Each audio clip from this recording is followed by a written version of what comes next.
Hey guys, and welcome back to a brand new video where today we're going to be taking a look at this right here. This is the motion filters from Sandmarc for smartphone photography and filmmaking. Now before we get into this video, I thought I'd just mention at the very beginning that Sandmarc did send me this for a review, but this isn't an ad, it's not a sponsorship, they're not telling me what to say, this is my true and unbiased opinion about this filter. And for the price of around £75 or $100, let's actually see if this filter is worth the money. When you receive the filter, you will get a Velcro soft carry case. Inside here you will get the motion filter, and you will also get the clip which the filter screws onto and allows you to connect it to any phone. And Sandmarc chose to name the filter a motion filter, which basically means it's a variable ND filter. It has a spinning ring on the front of the filter which allows you to choose the intensity of the ND. It goes from ND8 up to ND64, which is the equivalent of 3 to 6 stops. And if you don't know what a motion filter or an ND filter is, to put it simply, an ND filter is like putting sunglasses on your camera. It helps to reduce the amount of light hitting your camera's sensor. And this is very important if you want to take better pictures and videos and be in control of the overall look and feel of the footage. Now if you use the built-in camera app on your phone to take pictures and videos, that app will probably automatically adjust the picture for you. It will adjust your exposure, your white balance, and it will adjust all those settings for you so you don't have to, which is fine for certain quick snapshots and certain scenarios, but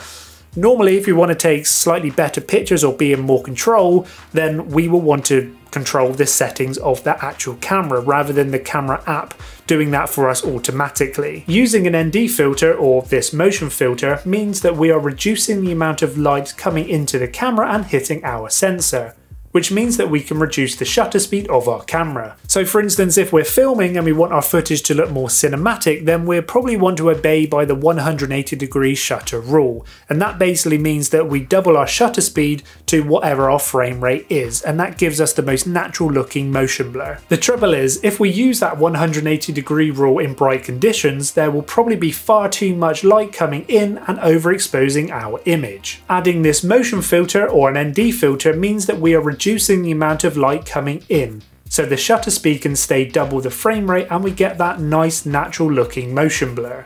So for instance, at 24 frames a second we want to use a shutter speed of 1/48, at 25 frames we want 1/50th, 30 frames we want 1/60th, and 60 frames a second we want to use 1/20th of a second, and this will give us the most natural looking motion blur. If we don't do this and our shutter speed is set too high, then our image may look too choppy and super sharp and not very cinematic. And now this is the same shot using the Sandmarc motion filters and using the Filmic Pro app to get the correct shutter speed. And as you can see in this side-by-side shot, the one on the right using the Sandmarc motion filters and the Filmic Pro app looks far more natural and cinematic.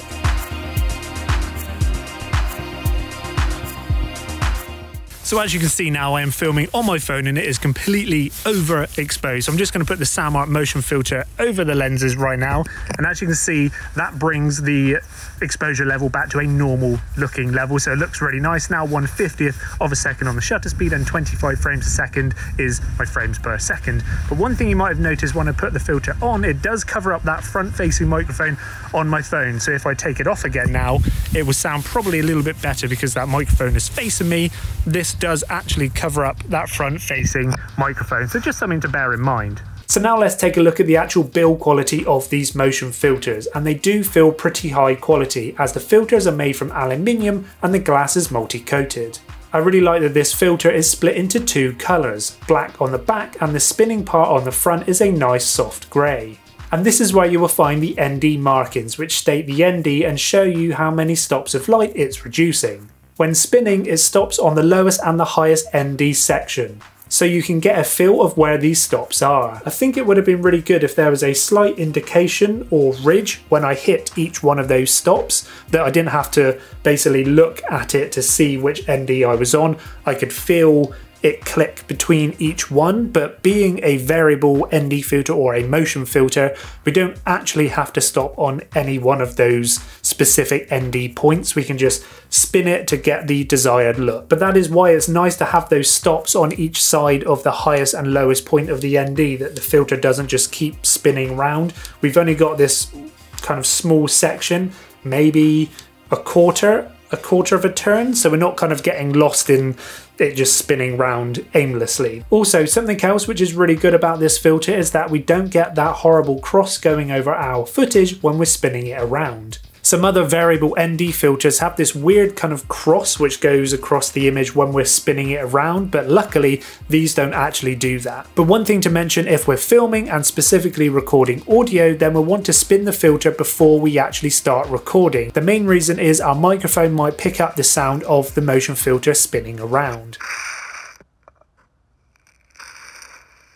But whilst we're on the subject of that, I would try to get in the habit of setting that motion filter before we start recording. There's a few reasons. One, because you don't want to get that sound in your shot. Two, that your fingers might actually get into shot when we're spinning it around. And three, when you're spinning it, you're going to be adding extra wobble to your shot, which we don't want. So just try to get into the habit of setting that motion filter prior to actually pressing record. So the clip that it comes with is plastic, but the thread is actually metal, so you don't really have to worry about it cross-threading and messing up that filter. The clip also has rubber on the front and the back of it, so when we clip it onto our phone, we don't have to feel like it's going to fall off, and it gives a nice solid kind of grip to our phone, and being rubber, we don't have to worry about it potentially scratching the glass on our phones. Another really great thing about the design of this clip and the filter is that if you have a phone with 3 cameras, then this clips over all 3 of those cameras. And you can then switch between each one of those cameras and the filter doesn't block any of them, even when we use that ultra wide lens, which is awesome. Previously, I've used other filters on my phone which are a lot smaller than this one,